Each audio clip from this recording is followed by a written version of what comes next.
when you're doing a fourth step, write down the good things. I always, and people I've ever had as a sponsee, don't beat yourself up. I mean, for the most part, we are all good people. And you start getting it. I mean, we're talking, you might have a notebook of like 100 pages of like bad, bad, bad, bad, bad. Well, for every like 3 or 4 bad things, write something good about yourself. Yeah, I use this sentence that I heard quite often, but you want to have enough good jelly beans in the jar as well, All right. and it kind of pertains to like somebody's always telling you about all the things you're doing wrong. Mm. That means you're literally just eating a bag full of black licorice jelly beans. You're not getting no Right. strawberries, no orange, right? That Right. bag of jelly beans becomes a lot less enjoyable. Right. So I'd imagine in this process, it's kind of similar in the sense of if you're always focused on just the negatives, you don't ever give yourself a break to kind of, there's some good stuff too that I can lean on. Like I am a good person. I remember I did this for this person, or I do have a good heart because I did this for, my friend or my family member or myself or whatever the case might be. So that's good to hear that, you have that approach on it. I'm sure other Right. sponsors do as well. Right. Oh, yeah. That's know, how I and learned. That's how I and- learned it from. Yeah. And again, this can sound like intimidating at first, but I was pretty good at being angry and the victim and everything.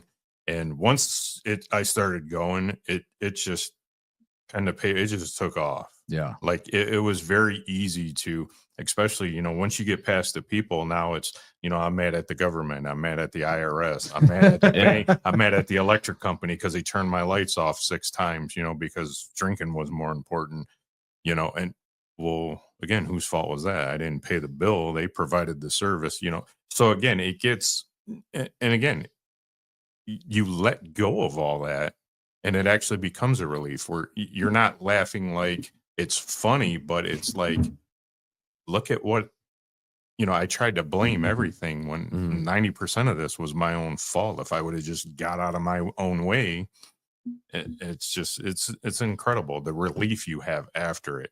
Like I remember doing my 5th step, where you actually sit down with your sponsor or,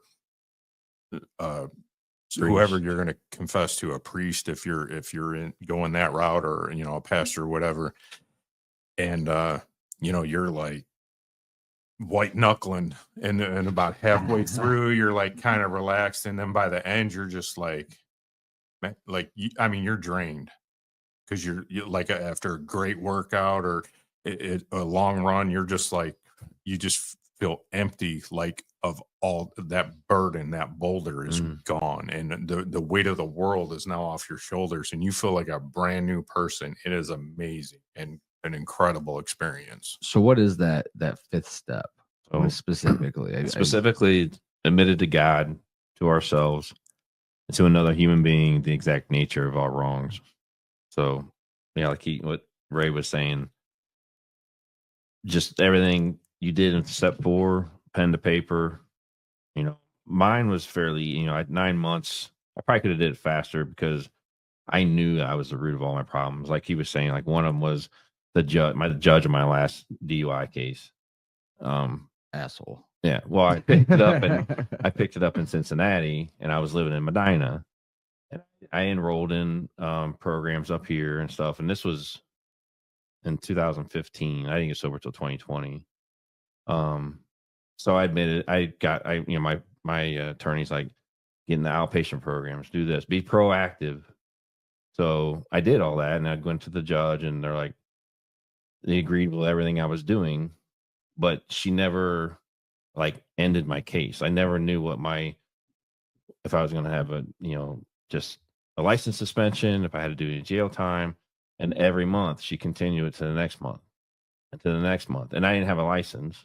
My parents lived in Kentucky, so my mom or dad or both would come up the night before, pick me up, drive me back down. And I was so mad at the judge. I'm like, you're killing my parents. They're driving up down 71, but it was like, 4 hours. I'm the one who did it though. Yeah. It was like trying to find my role was all this is happening because of me and my problem, my alcoholism. And so that's one of the simpler ones to go through on a 4 step that, like he said, to find your place in it. chances are, like for me, like every horrible event, it was around me. And so me, I was just, like I said, I'd given in to God, and it was like, here, give me a pen, give me paper. It's tough to get started, but like Ray was saying, once you get going, We're knights in the fray. Nothing off limits. We got something to say. Life and love, fitness and fun.